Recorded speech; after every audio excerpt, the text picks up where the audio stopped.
Based on a lot of experience I've had both with bottom line in terms of copy, good copy on the email, online front, as well as gathering information about what others are doing. I'm a real student of email, and I like to collect some of the stuff that I think is effective and what works. And this presentation is basically a compilation of some of the stuff that works. I do want to give credit to two sources that really help. One is digitalmarketing.com. If you're not on that site, you should be. They have some great content that's free, some paid content as well if you want to pay for it. But in my opinion, they are the best they really understand direct response, and they're really knowledgeable about the online field. The other site is HubSpot.com. Also, lots of great information. So, access that stuff. You should learn as much as you can. This is the future of marketing, and I think we all owe it to ourselves to learn as much as we can about it. A couple of other introductory notes. Good copy makes a difference regardless of what medium you use. At Bottom Line, we've invested heavily in the area of copywriters. We try to go to the best copywriters. Same thing is true in the online field. Second, the rules of why people respond the way they do is universal and timeless, regardless of the medium you utilize. In other words, human nature is human nature, and what makes people respond in direct mail is the same as to what makes people respond in the online medium. So you can apply those things. With that said, there often are differences in what kind of copy works in direct mail versus online. And certain copy offers translate beautifully to the online medium. Others don't. You have to test, and encourage you to do that. So let's get right into it. We're going to start with subject lines, which I think are real important in terms of copy. And I'm going to divide this section into 13 formulas to create exponential growth in your open rates. The subject line, I think, is equivalent to a teaser on an outer envelope. The whole purpose of a subject line is to get you to open up that email.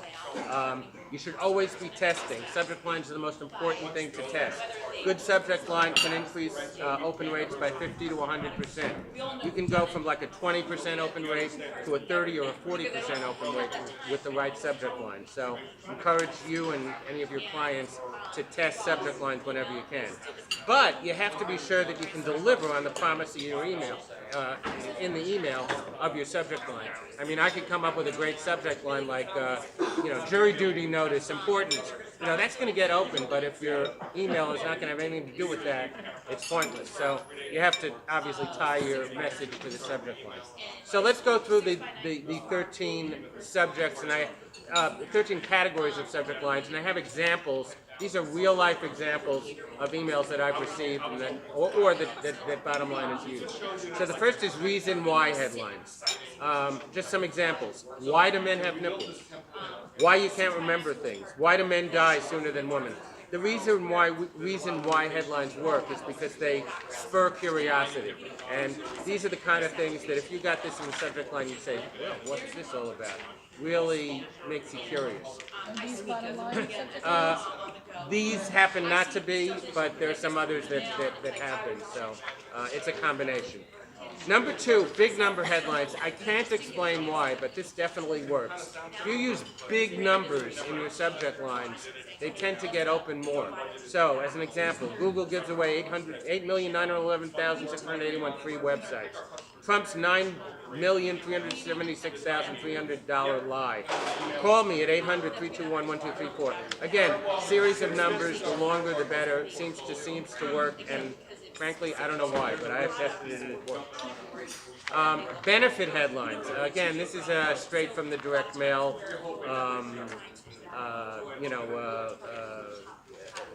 Rules and what works in direct mail.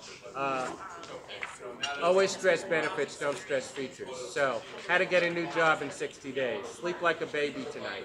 Make your hair grow faster.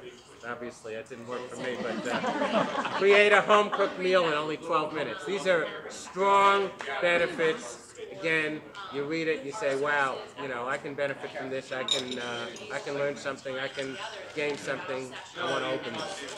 Number 4, question headlines. A question, again, makes the reader wonder about what the answer is, and it's always a good way to get people to open an email. So, can you do this in the shower? How fast can you snap your fingers? How often do you make whoopee? Those who remember the Newlywed Game. Again, questions. Good way to... 1940s song. Is that making whoopee? That's right. That's right. I'm not that old. But I. 5th category: testimonial headlines. Again, these are things that have proven to work in direct mail. They work in online medium as well. How an unemployed teacher made $2 million in the stock market. How a bald barber grew hair using rice. 450-pound man dates supermodels. The more shocking the testimonial, the better. In other words, as you see, these are like, they create, you know, not only curiosity, but like, how could this be? I have to find out about it. One-legged golfer drives a golf ball 300 yards. 78-year-old man whips judo champ. Again, these are real headlines that I've read over the years that have worked. Did the subject matter match?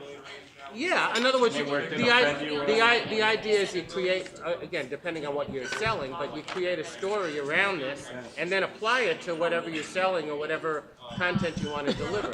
So there are ways to, again, tie in some of these, you know, headlines that you think don't apply to your business, but as long as you can create the story and then lead them in, it works. So you get them to open it, you start the story about the, you know, the subject line, and then you tell them how it relates to whatever you're selling or whatever you want to deliver. There you go. 6, fascination headlines. This is the stuff that Bottom Line does a lot of. So we've tested some of these. These are ones that we've used in direct mail. They work, believe it or not, in the online medium also. What never to eat on an airplane. What your lawyer isn't telling you. The medication no senior should ever take. What the IRS doesn't want you to know. Again, we specialize in these teasers. We've used all these successfully in direct mail and online. And it's the curiosity factor. It's the idea that, you know, wow, I want to know what my lawyer isn't telling me. What never to eat on an airplane. It kind of builds curiosity. It's a teaser. It's a fascination.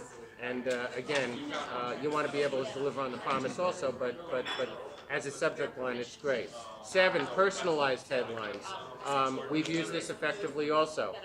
So if you can put in the city, or you can put in an address, or a phone number, or an email address, all of that stuff tends to work and gets an open rate that's better. It's the recognition factor that makes it stand out in your email box. In other words, you recognize your name, your phone number, your city, your address, you know, all those things tend to make it recognizable, and you want to learn more. Targeted headlines. Again, if you're going to a specific group, let them know about it in the subject line.